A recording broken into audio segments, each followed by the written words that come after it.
হয়েছে। তখন মানবতার ফেরিওয়ালারা সেখানে কোনো বিবৃতি দেয় না, তাদের বিরুদ্ধে কোনো ব্যবস্থা নেয় না।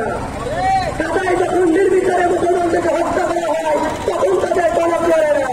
কিন্তু বাংলাদেশে যদি কোনো হিন্দুদের উপরে নির্যাতন চালায় কিংবা রাজনৈতিক কোনো এজেন্ডার কারণে হিন্দুদের উপরে নির্যাতন করে তখন দেখবেন তারা এইটাকে সংখ্যাগরিষ্ঠ রোগীদের উপরে নির্যাতন করে চালিয়ে দেয়। আমরা বলতে চাই, তোমরা যতই ঘৃণ্য প্রচেষ্টা চালাও না কেন, তোমাদের এই প্রচেষ্টা আল্লাহ তাআলা ব্যর্থ করে দিবেন ইনশাআল্লাহ। আর মুসলিমদেরকে তাদের পুরাতন যে ঐতিহ্য ইতিহাস রয়েছে, সহকালী ইতিহাস, সেই ইতিহাস স্মরণ করে দিয়ে বলতে চাই, আমরা হিরোমন্য জাতি নয়, আমরা নির্যাতন সহ্য করতে এখানে আসি নাই।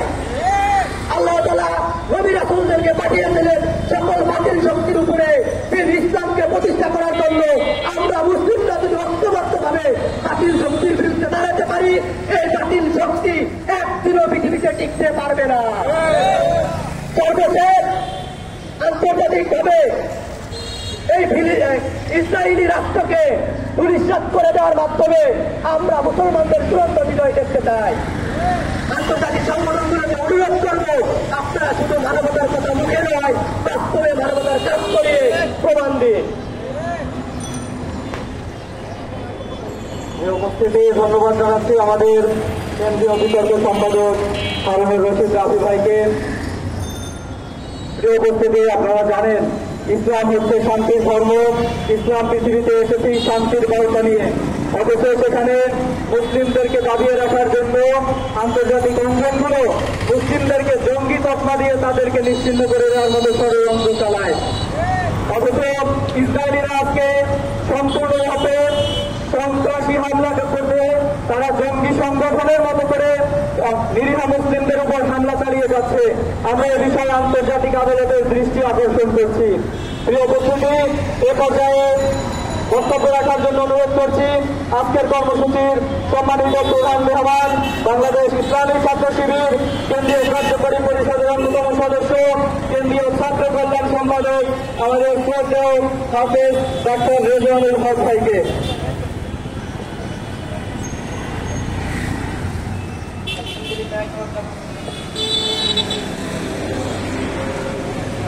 الحمد لله وكفى وسلام على عباده الذين اصطفى. أما بعد، أعوذ بالله من الشيطان الرجيم. بسم الله الرحمن الرحيم. يا أيها الذين آمنوا ادخلوا في السلم كافة. সম্মানিত উপস্থিতি, আমরা সবাই অবগত আছি গতকাল ফিলিস্তিনের নিরীহ শিশুদের উপর, নিরীহ জনমানুষের উপর সন্ত্রাসী রাষ্ট্র ইসরায়েল নির্মমভাবে বোমাবর্ষণ করে প্রায় 400 অধিক মানুষদেরকে হত্যা করেছে। সম্মানিত ভাইরা, আপনারা অবগত আছেন কিছুদিন আগে তারা ফিলিস্তিনের সঙ্গে একটি যুদ্ধবিরতি চুক্তি স্বাক্ষর করে। কিন্তু দুর্ভাগ্যজনক হলেও সত্য, এই সন্ত্রাসী রাষ্ট্র ইসরায়েল তারা তাদের উত্তর সুরিতে যে ওয়াদা ভঙ্গ করার যে নীতি ছিল সেটাকে তারা বজায় রেখেছে। যেরকম ভাবে বনী ইসরায়েলিরা মুসা আলাইহিস সালামের সময় থেকে শুরু করে প্রত্যেকটা স্তরে স্তরে তারা হচ্ছে আল্লাহ তাআলার সাথে তার নবীদের সঙ্গে ওয়াদা ভঙ্গ করে আসতেছিল, এখনো এসে তারা মুসলিমদের সঙ্গে কৃত ওয়াদাকে ভঙ্গ করে তারা আবার নতুন করে নিরীহ ফিলিস্তিনি শিশুদের উপর হামলা করে অসংখ্য শিশুদেরকে হত্যা করেছে। সম্মানিত ভাইরা, আমরা জানি যে এই ইসরায়েল এত সাহস কিভাবে পায়। মধ্যপ্রাচ্যের মধ্যে তারা বিস্ফোরক হিসেবে সমস্ত মধ্যপ্রাচ্যকে অস্থির করে ফেলেছে। এর পিছনে যদি একটু আমরা খোঁজ দিতে যাই, দেখা যায় অল্প কিছুদিন আগেই আমেরিকার প্রেসিডেন্ট ডোনাল্ড ট্রাম্প হুমকি দিয়ে বসেছিলেন যে সমগ্র গাজাকে তারা নিশ্চিহ্ন করে দেবে যদি তাদের কথা মতো তারা না চলে।